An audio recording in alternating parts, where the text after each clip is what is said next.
Welcome to Offscreen. This week we're reading Murder of a Cat by Christian Magalhaes and Robert Snow. A darkly comic noir about a guy trying to unravel the mystery around the murder of his pet cat.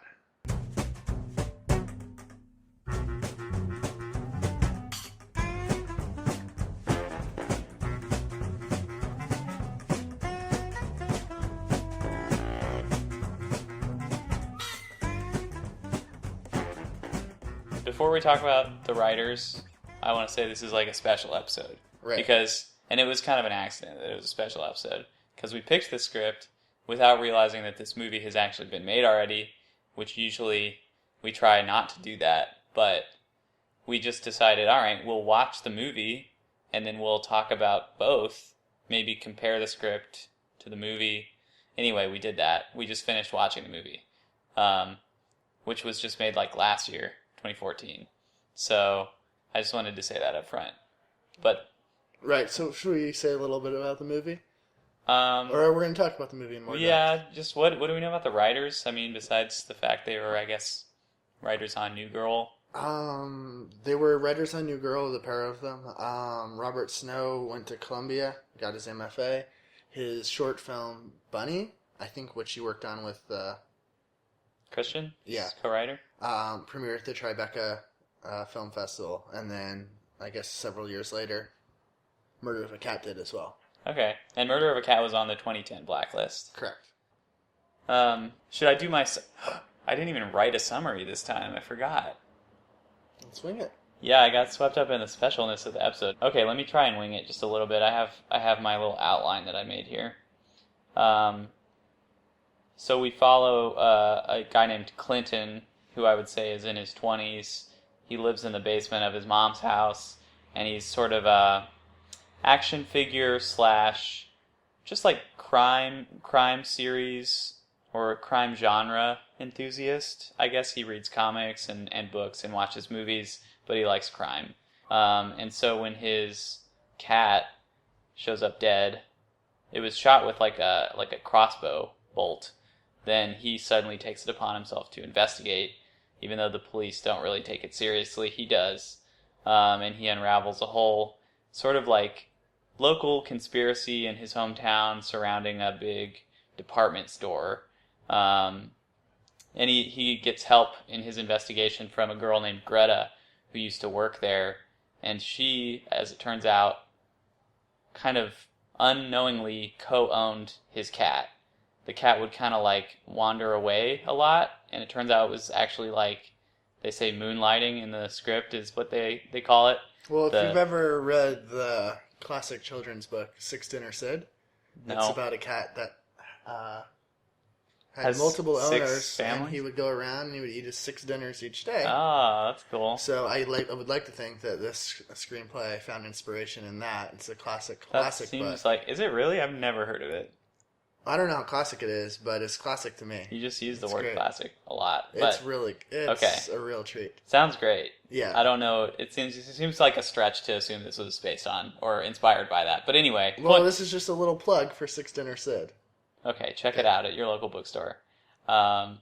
Anyway, this cat has been seeing both of them, and neither one knows it. They both think this is just their cat. Right. So anyway, he learns that this girl Greta also was spending time with this cat, and they kind of team up to solve the murder, which turns out to be that the department store owner, he was involved in some sort of smuggling ring that is not explained very well. His company wasn't, this is how I took it, his company wasn't doing well, and so he started to steal from himself and then resell the goods so that he could claim it was stolen, get insurance money, but then also profit from the stolen goods.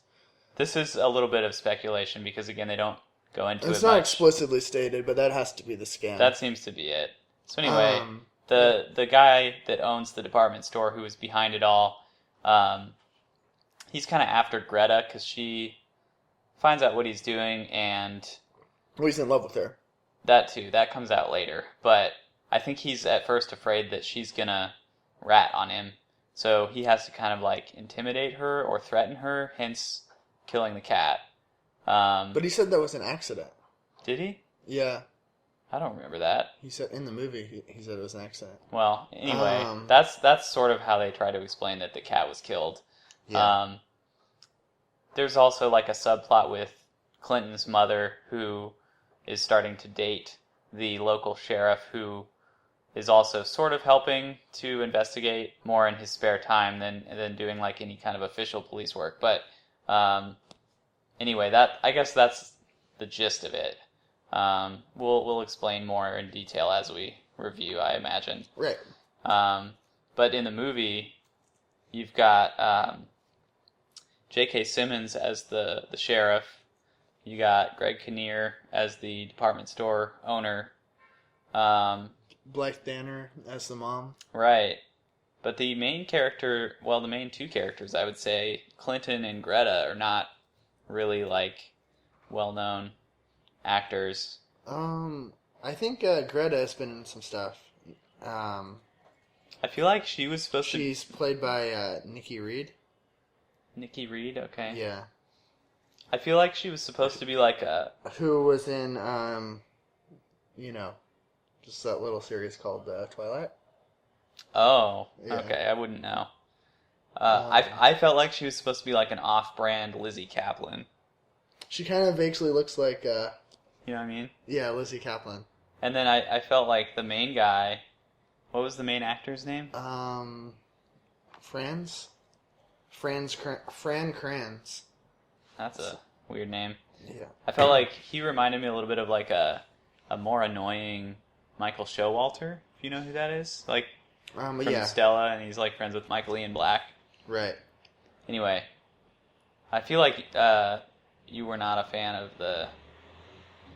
You're not a fan of the main character? No, it was all over the place. I think he overacted. He overacted. He was a huge goofball. But he was really loud. He was always really, like, screamy. But, like, he'd be talking normally, and then he'd start screaming. Yeah. But it wouldn't be like an anger. It'd be like a screech. Yeah. And he had kind of a nasally, like, grating voice. Which, I mean, I do too, but... But you don't go around yelling all the time. Right. I try not to. Yeah. That was a huge downside to the movie versus the script, was just the performance of him specifically. Some of the other performances were okay. The other performances were... Well, I thought Greg Kinnear was his performance was kind of uneven, but J.K. Simmons was good as always. He was fine. It was funny to me that J.K. Simmons was in this movie the same year he was in Whiplash. Well, maybe he was buying some lottery tickets, just all these indie films, hoping that one would hit. And, I don't know. And he struck gold with Whiplash. I think he takes just whatever he can get. I don't think he's especially selective, but yeah, it's funny. This was just such a bland movie, I feel like, versus Whiplash, which was great. And the fact that he made them both right about the same time is just interesting. I think my biggest beef with the movie versus the script was that, well, first of all, I should say, it was extremely loyal to the script, I think. There were only a few minor changes. Really minor. And especially considering the fact that the movie came out like 4 years after the script was on the blacklist, it's surprising. You would have thought, oh, they had a lot of like pre-production or development going on and maybe rewrote the script, but it seemed kind of like a passion project for those involved. Like they were really working hard to get it made. Okay. I don't know. It's my impression because there's no like studio backing to it, so it really feels like an independent production. Before I knew that, when I just heard the movie had been made and I heard the movie was not good, I just was judging from what I saw online. I was really prepared to like make a point about how the studio system ruined this movie, and how else do you explain like a script that was voted as one of the best unproduced scripts of the year into a movie that's like one of the worst produced movies of the year? It's funny. It's hard to reconcile that. First of all, the script actually wasn't that great, I don't think. And to be fair, we really haven't been too high on many of the blacklist scripts. It's funny. I don't know. It's just not necessarily a mark of like good writing on like the craft level. I think the blacklist is more representative, I'm starting to learn, of premise and of like high concept type ideas, or things that people want to just run with and maybe make their own. It's just like a ball of clay that they can mold. Molded. Yeah, and the idea of like, a noir surrounding the death of a cat, that's just a funny one-line explanation that a lot of people think, oh, that sounds fun. Yeah. And so somebody wanted to do something with that. But anyway, my point is, I was ready to complain about how, the studio system messed the script up, but the movie was almost too loyal to the script to the point where, like, they didn't do anything visually or stylistically interesting with it that was their job in making it. That's some stuff that you can't get across just in the writing, but they just left it exactly as written. I feel like there were hints at, like in the logline it says it's supposed to be like a noir. It has some sort of noir elements, but actually one of the biggest changes they made, I felt like, was to remove one of the biggest noir type elements. Was there were these like dream sequences, do you remember, in the script, where it was like really foggy and he was having visions of like Greta and of the cat, and they didn't really add much to the story, to be honest, but like just stylistically that seemed like the most evocative of the noir genre. Otherwise there wasn't a whole lot just on the page, but they could have done so much more like visually and in producing it to make it like a noir, and they really didn't. Yeah, there was some music maybe kind of, but and some of the camera angles kind of evoked yeah they did, like, I don't know, like I thought like some Dutch angles. Yeah. Jay Baruchel was originally tapped, I guess, or in talks to be the lead, and that would have been... Definitely would have liked that more than this guy, but I would have been a little... But Frank Kranz's was in Dollhouse, had like a big role in that. The Joss Whedon thing. I still haven't seen that, but I'm kind of glad that Jay Baruchel wasn't in it, just because I wouldn't have wanted him to be a part of this. Not to... That sounds really mean. It wasn't terrible. The movie? No. No. In fact, it was a lot better than I thought. When I saw like some of the ratings and stuff online, it really kind of got reamed. I kind of wish there was more cat. There was more Mouser. Yeah, it really stopped being about the cat after like the first act of the story. Yeah. It becomes too much about the whole department store conspiracy, which is really pretty boring. It's not really intricate or interesting. No. There's no stakes to it either. Not nearly enough to like unravel in a mysterious noir type way. Yeah, there's the protagonist, the main character's like animosity towards the department store. The department store really isn't strong enough to really make us care, I don't think. Yeah. And they tried to motivate it by saying like, oh, Clinton used to have this little comic book shop. He was trying to like make his own action figures and sell them, and then which worked quite good. Yeah, but he claims that this big corporate, behemoth of a store ran him out of business, which is a pretty dubious claim anyway, and they make a point of saying that in the script. But I think the stakes are kind of too low, and they're not making enough fun of the fact that the stakes are so low. Yeah, that's true. Because it's supposed to be really absurd, but it's not really absurd enough, maybe. Yeah, I think you're right. And I like that there was kind of what I did appreciate about it, both in the screenplay and it made its way to the movie. There's like some underlying sadness and stuff with like family, I guess, towards it. Like both Ford and Clinton, their fathers were huge disappointment. Ford is the store owner, by the way. Ford is the store owner, yeah, Greg Kinnear's character. And I like the part where, at the beginning, where Clinton takes... Clayton's the main character, I don't know if he said that. Yeah. He takes his cat to the vet, and he describes to the vet how his cat's been... like, how Mouser's been depressed lately. Uh-huh. And I thought that could have been, like, an analogy for his own life. Or a metaphor for his own life. That's totally what they were going for. Right, but it doesn't go anywhere. No, I guess, but that scene in and of itself I thought was one of the better ones. I really did like his delivery of saying, like, he's been going through some hard times lately. And then the vet is like, are we talking about the cat or are we talking about you? That was kind of what they were suggesting. Oh, the vet doesn't even say that. No, but I think that was what the point was. And I liked that, but yeah, they don't go anywhere with it. Yeah. And yeah, they try to create, I think, some more heart, give a little more emotion to it when Clinton is trying to sort of rebuff the sheriff's budding relationship with his mom. That's really tired, I thought. Yeah, it is, and it wasn't a particularly unique take on it. It was dumb. There were some really silly beats to that story, like the thing with, okay, so first he tries to tell the guy that his mom has gout as a way of grossing him out and getting him not interested in his mom. And then later there was a scene in the script that I thought, there's no way they're doing this in the movie. I don't see how that would work at all. And it was in the movie and it didn't work at all. I felt like where they're in the car, the Clinton and the sheriff, and they're talking about him seeing his mom, and suddenly he's like, you should probably know something about her. And then it just cuts to the car screeching to a halt, and the sheriff kicks him out of the car, and you're left to wonder, what did he say?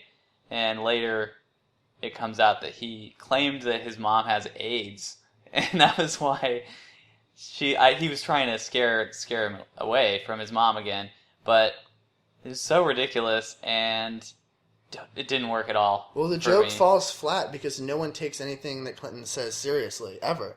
So why would the sheriff in that moment, who was never taking Clinton serious, why would he take him seriously? But also it was just too confusing when it first happened, and you don't know what he said, you don't know if it was true, and then for it to just come back later. I think if it had been more clear, that he said something, I don't know, it wasn't shot in a very compelling way. He doesn't even screech to a stop. It just stops and he gets out of the car. I guess you're right. He's not kicked out of the car. In the script, it was a little more dramatically written than that. But, yeah. The officer, what's his name? Hoyle? Yeah. Yeah, he doesn't even look angry. Yeah. It's more confusing in the screenplay because at an earlier point, Clinton threatens to jump out of the moving car. So I thought that maybe that was a call, he was doing that. If you're gonna be around my family, you better know that I'm gonna jump out of cars sometimes. there's a weird through line with that. I feel like because when his mom is trying to get them to go to Ford's, the department store, he's like, no, I'm gonna just jump out of this car, and then there's that part where it almost could have become the same thing again, and maybe that would have been better. But there was another scene that you reminded me about where it's when Ford kind of loses it because Clinton confronts him about everything that he's found out about the smuggling and everything.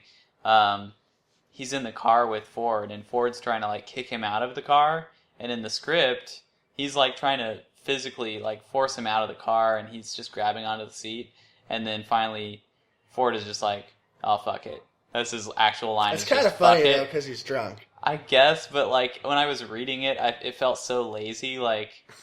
Okay, that's pretty much the writer saying "fuck it" to me. He was like, I need this character in this scene, even though I know this other character doesn't want him there. They're going to struggle, and then he's just going to give up, and then now, the writer gets what he wants. Then they can both be in the same scene. I kind of think that's the absurdity that the screenplay lacked, though. It was too bland. I think one big problem I had was how quickly characters' feelings towards other characters would oscillate. So we go from one scene where Greta detests Clinton to another scene where she's indifferent towards him, and then nothing really happens, and she's all over him, making out with him. And then at the end of that makeout scene, she's trying to get him to drop the investigation and be in a relationship with her. Yeah, they had no chemistry on screen because Clinton's not a very. He's the equivalent of a noble gas in terms of screen chemistry. Nothing will bond with him. I feel like you could pair him with any other actress, no matter what. I don't think it's caliber. The dude's fault. It's the character's fault. It's a little bit his fault. The way he played the character. Well, he was directed to play the character that way too. Well, some of that I assume was his choice, but I don't know. I also feel like on the page, he wasn't very attractive either. Yeah, I didn't see any reason for Greta to be into him, unless she had never seen another dude before. Which I mean, I guess she lives in like a retirement home, and her other love interest or potential love interest was and he leads a very like Ford. solitary lifestyle. Oh no, I'm talking about Clinton. Right. But that's the thing I also don't like about not just this script, but it's often a problem for me anyway, is when you've got these characters that seem hermetically sealed in their own little worlds, and there are very few other things going on in their life, it seems like. Mm-hmm. I mean, I think they try to get away with it a lot of times by saying like, oh, he's kind of he's a loner, or oh, he's kind of an oddball, and so he doesn't have a lot of friends. That's what they said for this character. Yeah. And so he doesn't have a lot of friends, and that's just their excuse to not have to flesh out the character and give him like a life outside of the story. Right. I agree completely with that. This is a random, unrelated question. Mm-hmm. The thing with, there was a guy named Yi Kim that works at the department store, and when we first meet him, he's carving a unicorn that he gives to Greta. Uh-huh. Was that supposed to be a Blade Runner reference? Just because of the unicorn? Well, and because that was an Asian character. I felt like it was a really limp reference to another noir style movie. Maybe. I didn't think of that at all. I mean, there was no point to it otherwise. For the record, Blade Runner is a better movie. Wow, bold statement. That guy was pretty good, though.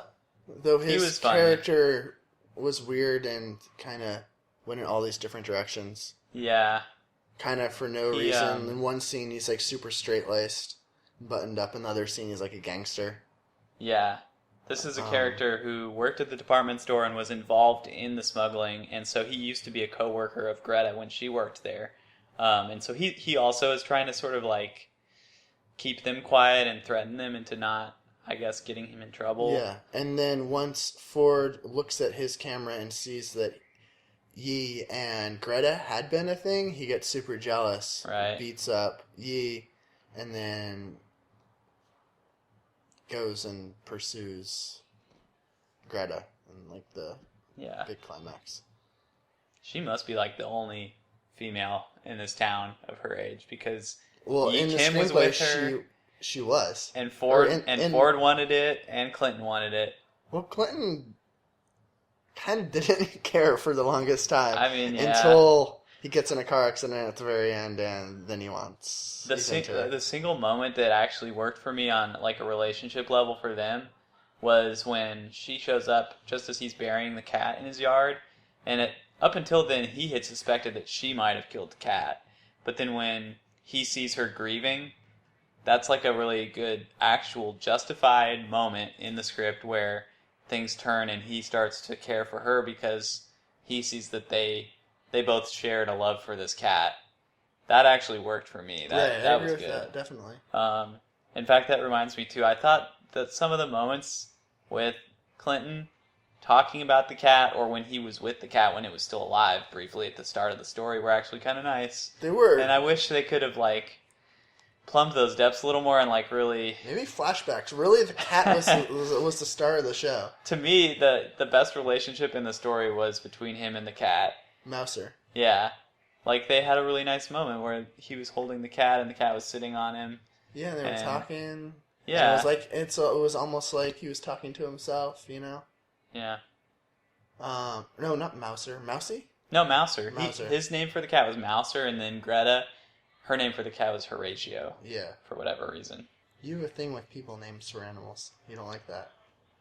I don't necessarily dislike human names for pets. But I hate it when people have names that are things. Right. Like Rose. That's a horrible name. Or like... Heather. Chase. Well, Heather, what is that? Heather. What is that? What's the actual word? What do you mean? What is it? Heather is like a flower. Oh, I didn't know that. Or a plant. I never liked that name much anyway, but now I have more reason to not like it. But like Chase, like that's an actual verb. That shouldn't be a name. That's a thing that you do. It's confusing. It's not a noun. Well, I guess. But it's like it's something. I guess it is a noun. It's something other than a name. Yeah. I think a name should just be a unique combination of letters to designate a person, not something else. Like summer or autumn, like.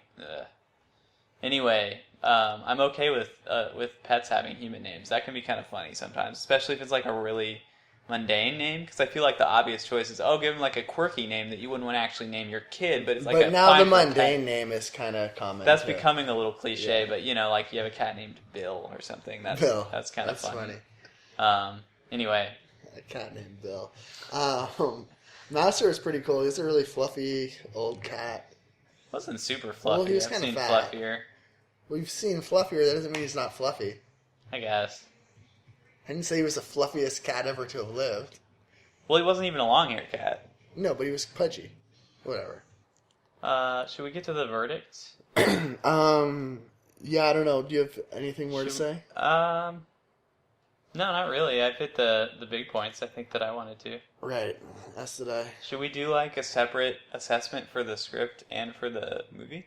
Sure, yeah. Although, to be honest, I don't think it's going to be that different. Well, no, it won't be, but we might as well. I mean, I guess, screenwriter, I would pass. Yeah, agreed. We probably should go in the other direction, but screenplay, also, I would pass. And movie, I would pass as well. Director, pass?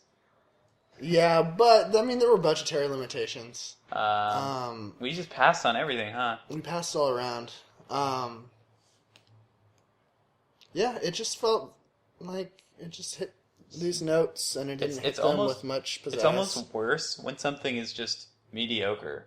Like, if it's really bad, it can be funny, or you can, like, actually learn something from it, or you can, like, really pick it apart. And it wasn't really bad enough to get up in arms about. It was just bland, and it's, like, almost worse, because it's like, what do you even say? It's just like... It doesn't really there it is. Inspire much emotion. I wish there were more Mouser. Maybe, like, the ghost of the cat could have come and, like, haunted / helped him in the investigation. See, no, that would have been so much more interesting if it were like a buddy movie with like the ghost of his cat, and so it's like Turner and Hooch, but with a cat that's also a ghost. So it's like Turner and Hooch meets Ghostbusters. Yeah. Yeah. That wouldn't have been very noir-y, though. But this wasn't noir-y either. We'll throw in a few more Blade Runner references, and you have some more neo-noir. I don't know. Robot ghost cat. Well, we don't know for sure. Or is he a ghost? Or a robot, I mean. Or is he... Well, he's definitely a ghost. Can robots be ghosts? These are the kind of questions we need to be asking on this podcast. Screw the whole script analysis. A robot ghost. So is that possible? See, that's the thing, because the whole question that is fun to ask about robots is like, are they humans or do they have like a soul? Which is the same question you're asking when you ask if ghosts exist, really. Right? Like, is there something about you that carries on? If a robot is sentient, right, then why can't it have a ghost? That's what I'm saying. And I think anyone who thinks that is a silly thing to think needs to take a look at themselves in the mirror and ask why isn't it equally silly to discuss ghosts? Make sure they see themselves in the mirror, too. So they're not a ghost. Make sure, Anyway. Are we done? I think so. Alright, next week, I'm excited to announce we're reading a script which will be coming to the big screen very soon, starring Tom Hardy and Leonardo DiCaprio, called The Revenant. In the 1820s, a frontiersman, Hugh Glass, sets out on a path of vengeance against those who left him for dead after a bear mauling.